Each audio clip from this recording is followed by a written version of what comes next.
As the title says, this is an open letter to the Prime Minister of Canada, Justin Trudeau. Actually, it's not a letter, there's no paper involved, and I'm not even sending it off as an email. It's just a YouTube video that anyone can watch. Mr. Prime Minister, my name is Bill Cutler, and I live in Pickering, Ontario. I did vote for you, actually for your party's candidate in my riding.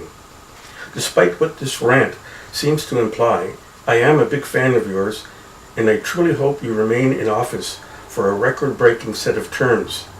But, there's always a but, no politician is above criticism, and I have some for you, of the constructive variety. If I was to sum up my critique in one short phrase, it would be that you are too cautious in your actions when you don't or shouldn't have to be. We live in an age of bold statements and actions, so far mainly by those on the right of the political spectrum, and especially by demagogues and amateurs who have no business being world leaders. It's time for those who represent the mainstream center of the political road, the majority, to be more vocal in their beliefs and more daring in their actions in, as you rightfully put it, a respectful manner. There are three areas of governance I particularly have in mind, Mr. Prime Minister. The first is electoral reform in Canada.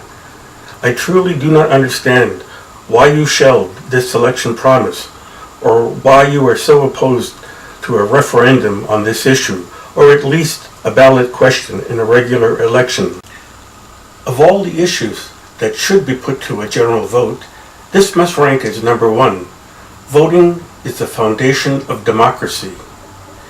If I may, Mr. Prime Minister, I'd like to explain what you know to anyone listening in who is not familiar with this topic. There are three main electoral systems. One is our current system, plurality, or as it's better known, first past the post. Whoever gets the most votes in a riding wins. A majority is not necessary. The second system is proportional representation. In this system, each party submits a list of candidates, nationally, by province, or by region. The candidates would be listed in the order of party preference. The total number on a party's listing of candidates would not exceed the current number of seats in the House of Commons. So, if a party gets 50% of the vote, then half of its listed candidates are deemed elected, starting with candidate number one. The third of the most frequently used electoral systems is the ranked ballot, or ranked choice voting. It's the one I favor. I'm sure you do as well, Mr. Prime Minister, since it currently favors the Liberal Party. With ranked voting, riding associations continue to nominate their own candidates. The ballot itself would look the same as in previous elections, but voters would instead mark their ballots by numbered preference, one for their first choice, two for the second, and so on. If no candidate obtains a majority of votes, the candidate with the least votes, and in the first go-round, probably any candidate with, say, less than 5% of the vote, would be dropped from consideration, and these same ballots would be counted again, with the second choice marked on ballots for dropped candidates being reallocated to the second choice. If there is still no majority vote, the bottom candidate in the second count is dropped, and his or her votes are reallocated to the voter choice marked number 3. This would continue with these same ballots until one candidate has an absolute majority of votes. Yes, counting votes under a ranked ballot system could take longer, but this system has the tremendous democratic advantage of allowing voters to choose their members of parliament from among candidates chosen at the local level, as opposed to political parties coming up with names under proportional representation. Ranked balloting has the added advantage of allowing voters who prefer the first past the post system to continue to vote that way. They would simply mark their ballot with only a number one choice or with an X beside the name of their preferred candidate. the ballot marked with a single X would continue to be acceptable. Mr. Prime Minister, please bring back the electoral reform discussion and put it to a democratic vote of the people. By the way, if the Conservatives scream their opposition to a ranked balloting being offered as a choice, ask them why they opted to use that system for the leadership convention to choose a successor to Stephen Harper. The next area of governance I would like to speak to, Mr. Prime Minister, is that of international trade deals. I have another video on YouTube called Bill's Rant on how to fix free trade, which goes into detail on that topic. To quickly summarize the points made in that video, free trade deals negotiated by both the previous government and by your current one have been skewed to the benefit of corporations.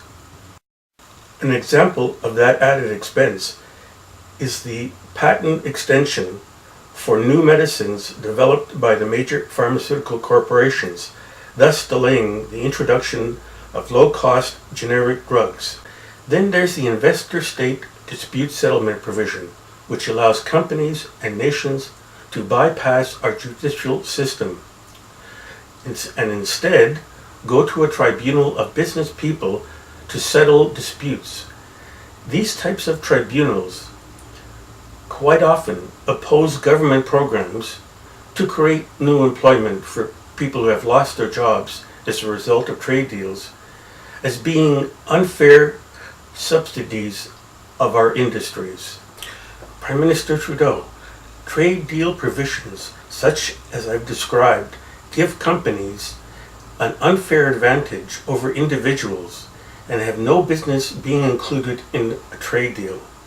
Now there's another problem in the trade sector. Canada is now under attack by President Trump and the U.S. Republican Party. Our trade deals have been unfairly described as disgraceful. In fact, as you know, we have made major trade concessions to the United States.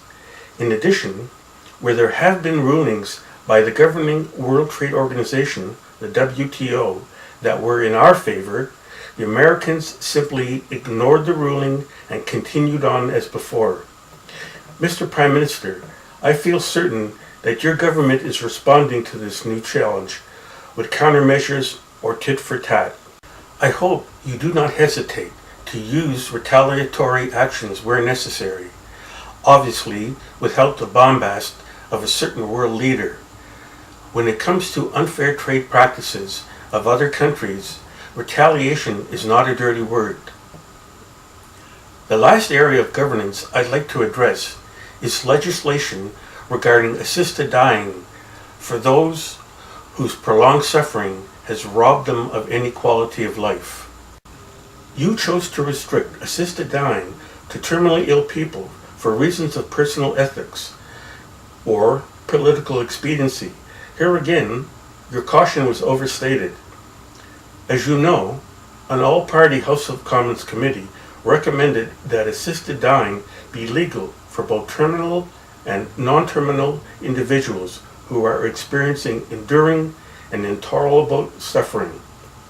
They even advised that people with pre-existing psychiatric problems not be excluded from the legislation's protection, as long as their cases were reviewed according to existing psychiatric methods. I agree with you, and as well, the pro-life group, that life is precious. That is why a thorough evaluation must be made before an individual may access legal assisted dying. But no one has the right to tell anyone else to be a victim of enduring and intolerable suffering that has no cure or effective treatment. Well, that's my open letter to you, Mr. Prime Minister. I certainly don't expect to attract much, if any, attention. These are my thoughts, and I felt a need to verbalize them. After all, a citizenry that's involved and engaged is another necessity for a lasting and effective democracy. My name is Bill Cutler, and I want to thank each and every person who listened to all or part of this respectful rant. Take care and be safe.